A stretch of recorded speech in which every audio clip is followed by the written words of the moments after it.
Magandang hapon mga ka-farmers. Welcome po ulit dito sa ating channel. So ngayon mga ka-farmers ay ika-6 harvest po ngayon ng ampalaya. So dapat po kasi bukas pa to. So bali Huwebes po ngayon. So Biyernes bukas. So bali ano lang to, rush harvest. Dahil meron po nag-order. So isang araw po ang pagitan ng pamimitas ko. So 2 araw pagbukas pa. So, pero hindi ko pa ito ma-farmers sinagad dahil may mga suki po na kumukuha pagka Biyernes. So ngayon to ano lang to, yung kukuha ngayon parang bigla-bigla lang talaga sumulpot. Dahil pag yung karamihan kasi mga farmers na mga buyer, pag alam nila na mahina po yung isang klaseng ng gulay sa market, so yun po talagang hahanapin nila at kukuha po sila ng bultuhan o maramihan. So nagchat nga po mga farmers yung buyer ko dito kung ilang kilo nga daw yung mapipitas ko sa aking ampalaya. So tinanong ko siya kung kaya niya po yung 100 kilos. So yun, kaya niya daw. Pero ito nga ulit, hindi pa ulit ito mga farmers sagad yung pamimitas ko. So kung naalala nyo po nung pamimitas ko nung Martes, marami pong natitirang malalaki. So ngayon ko po yung kinukuha. So nagtira po ulit ako ng another pong malalaki. So para bukas dahil siyempre may mga permanenteng suki po ako dito. So magtatampo ko po yun kapag wala silang makuha sa akin. So tulad po nitong mga sulpot-sulpot lang to. So kailangan din po kasi na grab opportunity dahil baka ma-over supply din po sa market. Kaya ngayon pa lang ay namitas na ako at pinatulan ko na rin po yung nag-order. So ayan mga farmers, ito po yung natira. So malalaki po yan. So tamang tama lang po yan bukas ng umaga. So para po sa market. So sa ibang bayan po kasi yung dadalhin to, yung napitas namin. So kasimula lang din po na i-bundle yan dahil dito pa lang po yan, dito sa taas pipitasan ko po lang po yan. Siguro mapitas po kami dito ng 60 o mahigit. So yun lang pong ibibigay sa kanya.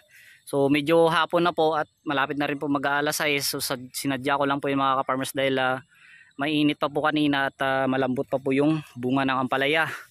So talagang dapat hapon or umaga yung pamimitas. So bali itutuloy ko lang po mga ka-farmers yung pamimitas at hahakutin pa kasi namin to.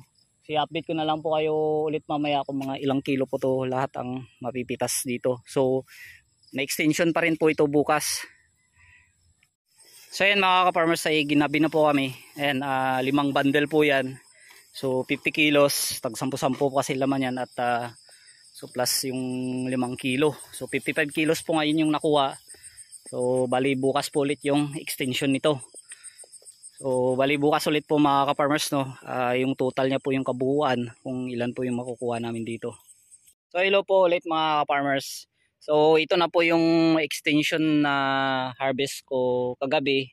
So kanina ko ito pinitas tapos ngayon ko lang binalot. So bali pasok na po ito sa 16th harvest po kasi kagabi namitas kami dahil may kumuha po kagabi. Dahil rush po yun.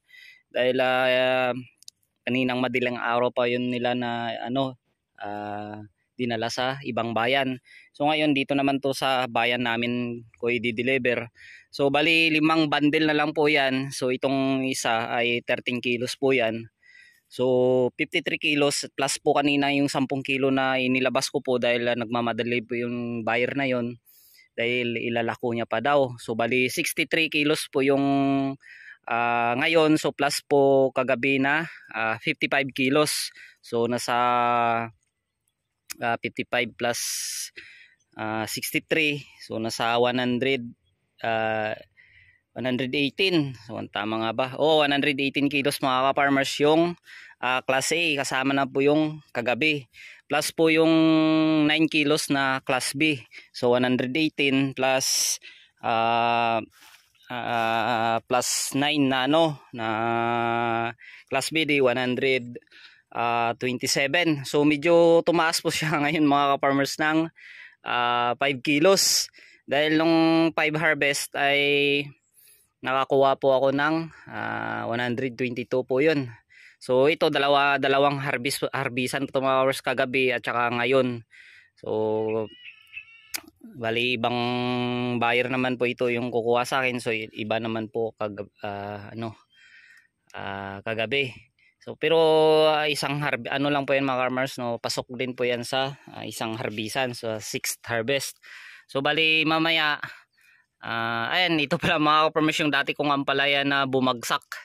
So yan po yung naging itsura niya. Hindi ko pa po yan natanggal dyan dahil busy pa ako. So tatrabawin ko na rin po yan, tatanggalin para maland prep na rin para sa pagtamnan ng sili. Bali hanggang dito na lang po muna mga ka-farmers at magdi-deliver po muna ako. So ayan na, maraming salamat po sa lahat-lahat. God bless po at saka happy farming.